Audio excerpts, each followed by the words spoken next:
Looking through the lens, opinions of three friends. Looking through the lens, sometimes they don't make sense. Welcome back, everybody, to another episode of Through the Lens with your boys, the Unholy Trinity. Today, as always, we've got Patronus Gold, me, Sun Dude, the handsomest in the room. No, you. That is No. false. Oh, thank you. Zephyros, the other handsomest in the room. Yes. Today's film is a film that released merely a couple of days ago on September 18th, 2020. It is the psychological horror thriller Antebellum, a film directed by Gerald Bush and Christopher Renz, also written by those two. And America. basically, this movie is about slavery, and we'll leave it at that. Yeah. It stars Janelle Monáe, Eric Lange, Jenna Malone, Jack Huston, Kirsty Clemens, and Gabourey Sidibe. I can't pronounce shit. Why? Okay. The music was done by Nate Wonder and Roman Gianatha, and the cinematography was by Pedro Luke, and the film was edited by John Axelrad. Alright, boys, initial thoughts? Pretty average to shit is what our general consensus is, right? I agree. They had a cool premise, but the execution was quite appalling, in my opinion. And they tried to force a message, and it didn't really pan out. What do you think, Dia? To me, it's just like weird. Like, I guess it's an interesting concept, but like, I don't see like the actual story in it. It's just like, I guess it's supposed to be surprising at the end. It's just really confusing within the first half of the movie, mate. Exactly. Yeah. Which is like the whole point of this film with its big plot twist, confusion. but we'll get Absolutely. Yep. All right, let's discuss the acting. What do we think about the acting? generally good. I thought it was, Yeah. Yeah. How do you think? thought it was okay. The acting was fine. I think I Janelle thought- Monáe was definitely a standout. Yeah. I don't know. I mean, it also comes down to the fact that I didn't really like the characters in the movie for most of the part. So I don't know Well, I if like they were. their portrayal of crazy Confederate people. Oh yeah, sure. Moving on, let's talk about the writing. What do we think about the writing? Yeah, this is like the big thing of this whole film. Without Dave- giving anything away. It's like a good idea, but they probably could have executed it better. I agree. It had very the story's told out of order, and it creates a sense of mystery, I guess. But at the same time, it doesn't, because the mystery element, it makes the film confusing, like you said, Dia, right? Yeah. So you're more focusing on like what the fuck is going on and like the characters and shit. So then the characterization kind of gets ruined. Alright. One of the things I found was that they had a lot of smart ways of alluding to, well, as in like letting the audience work out the mystery before the characters did. There's a lot of like really cool techniques, and I guess you call them Easter eggs. That in like foreshadowing to the audience what actually happened. Yeah. Yep. Oh yeah, so the way the film's paced, right? You spend your time in like, I'll just say 2 different locations, okay? One location is very boring, and one's where like there's more of the mystery and intrigue, right? In my opinion, at least. And like the boring stuff is what develops the main character, I guess. But like, it's you want to get back to the mystery at hand. It's kind of like there's you kind of lose a bit of the. It just doesn't flow well. You know what I mean? Yeah. And in terms of, I thought that like the main character's friends were very annoying. I did not like them. Okay. Just because Very you're cool. not women, you don't understand the dynamics of women friendship, mate. No, and this is the same scene I'll come back to with my main complaints of the film, the restaurant scene. She was so annoying that like they try to like push the racism message, right? But Oh, it's a so bit, but like not really. they do. Well, they tried, but it didn't really work. Yeah, it doesn't work So, because they're obviously they're borrowing influences from Get Out, right? Because it's from the same producers and yeah. shit. But the way the Get Out works, it's like it's actually like realistic racism. It's like subtle and stuff. But all the racism in the film, either it's like caricatures, like the Confederates, right, or the attempts at racism that doesn't actually mean they're racist and doesn't make sense, such as like the restaurant sequence. You know? Yeah. Yeah. Yeah. Let's talk about the cinematography. What do we think? Well, overall, pretty good, right? The plantation stuff was like colorful and stuff and shot very nicely with like pretty good wide shot and stuff like that. I thought Would that you was like good. to live in a Yeah. plantation? But I thought the other location was kind of Well, I mean, there were some good shots as underwhelming. well.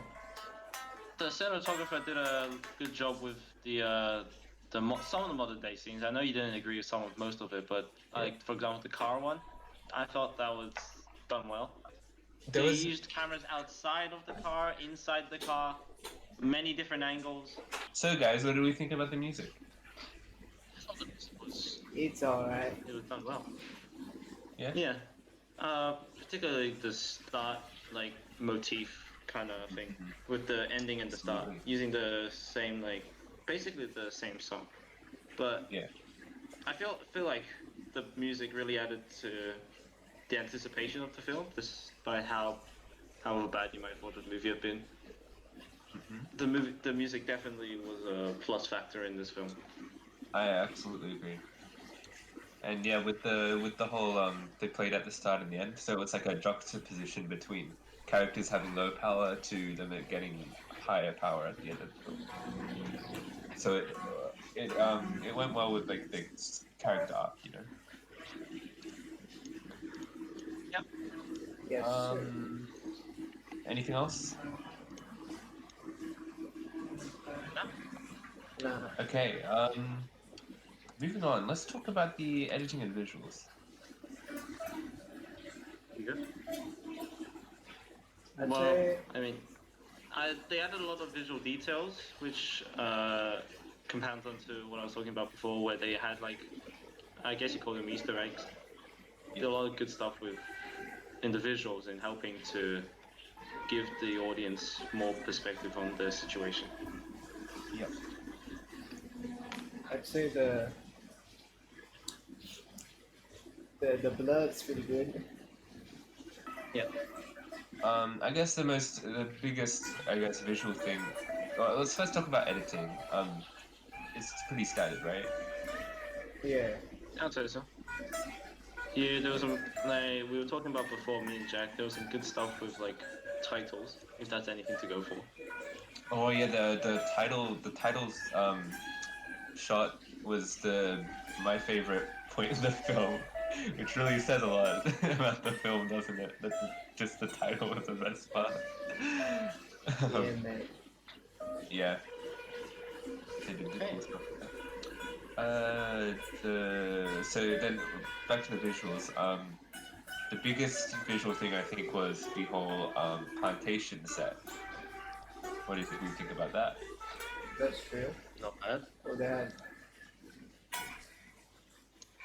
I yeah, know they I have a got that. big ass What- plantation. Oh yeah, they did have yeah. they had good they had a good use of props for a reenactment of a plantation in the film.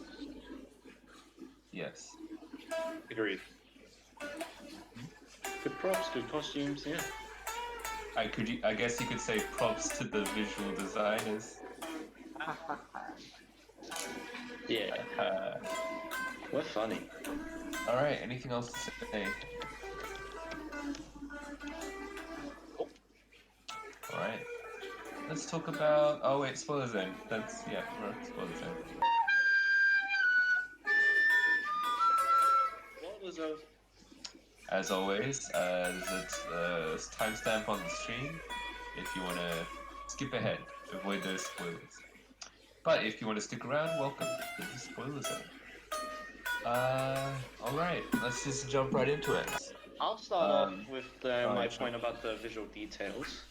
Yeah. Because if it was just me or something, I found there were like a lot of moments where you see, oh, this person looked like that person in a different scene. Because, well, I guess we should just give a general plot consensus.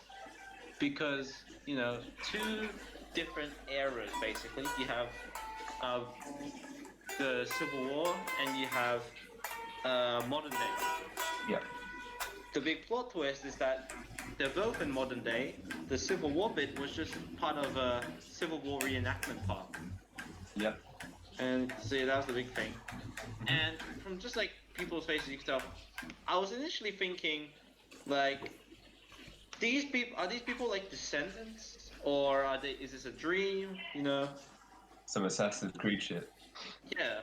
But then you see the people were basically like the same intent and everything, which and it becomes less and less likely. Yeah. And then you see things like someone sent her some flowers, but no one knows who it is. Wait, who did send her? Until you see the person. But then even after that, there was like the creepy little girl, which was basically stolen from The Shining. And no one knows. Like, was there really a point to that? Nah. No, not really. Yeah. So it just got really confusing until the actual plot twist came. Yeah. Like, because like one of the things I pointed out while watching this, in the car scene we were talking about before, they drove past some tall buildings, and up there was a big poster for a senator, and that guy looked like the same guy who led the Confederates in the Civil War, scene. Yeah. And you're like, wait a second, that guy looks like that guy. But it was very brief. So I wouldn't be surprised if some people missed out on that. But that was like the one thing I picked up, which was pretty cool. I didn't see that. Yeah. I don't think either of you saw it because I had to explain. Yeah. Yeah. Branching off on what you were saying, so the plot twist, the whole concept of that's taking place in a modern Civil War reenactment park. What did you guys think about that? Did you like it? Did you hate it? Obviously, like this the stuff that happens in this movie, this wouldn't happen in real life. There wouldn't be a whole Civil War reenactment. They still do that, Plus, mate. But not like they don't capture black people. No. Yeah, that's what I mean. It also leads to like I guess plot holes with the way that like they're having the actual Civil War as part of it. It's like there are two sides fighting.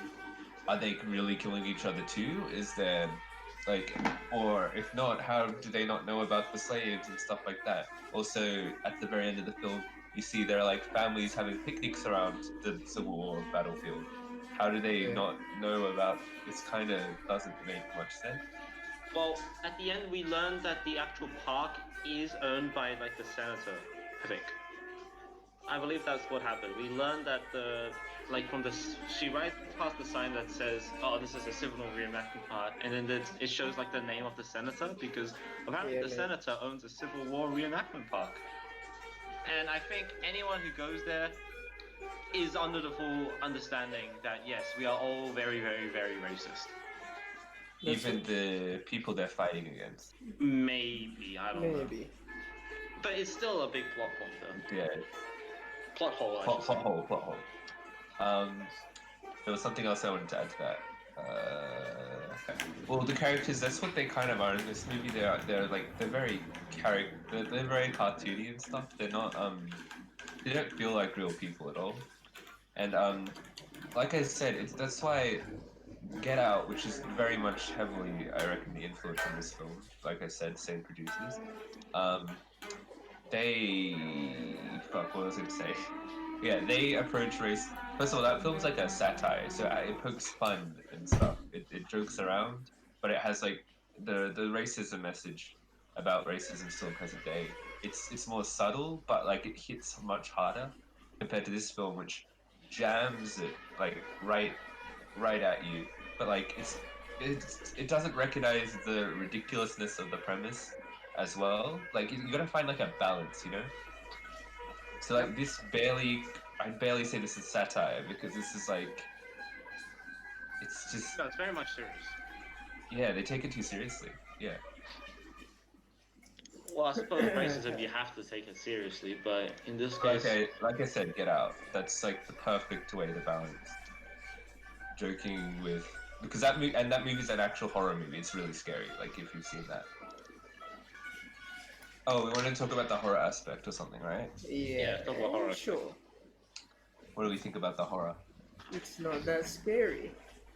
Yeah. Yeah, it's Yeah. not scary at all. Yeah.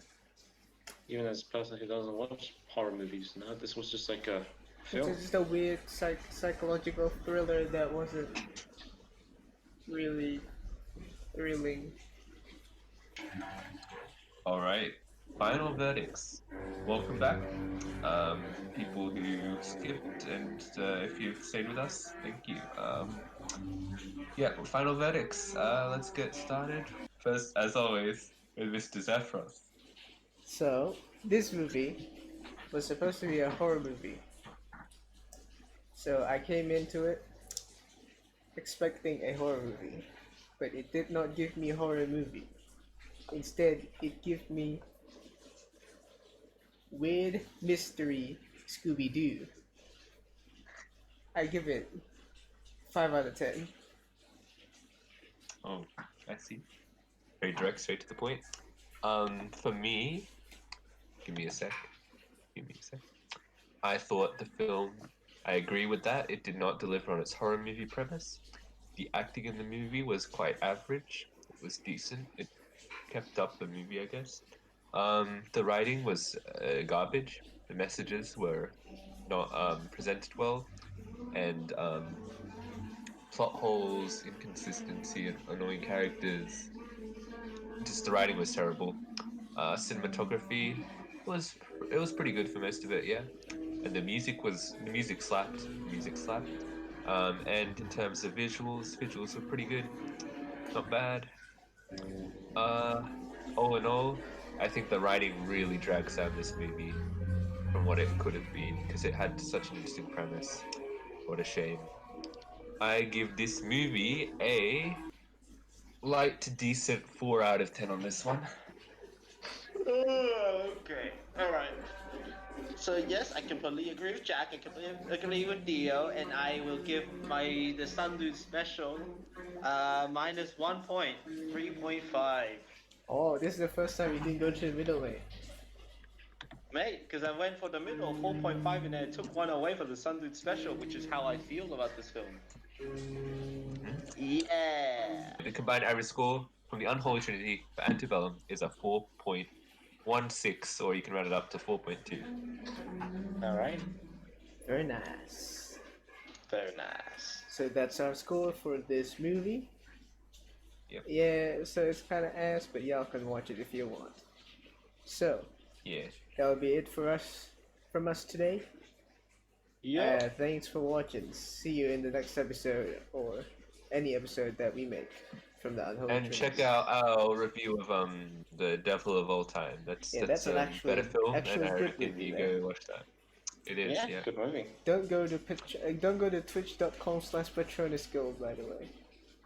Don't go to. Oh, fuck you. I was gonna plug it, but all right. Please leave a like. Hit that subscribe and notification bell. Yes, hit Uh, that subscribe. yes, and leave a comment and share it. You know, good stuff. Thank you, Grayson. Hell yeah. Goodbye. Bye bye. Bye bye.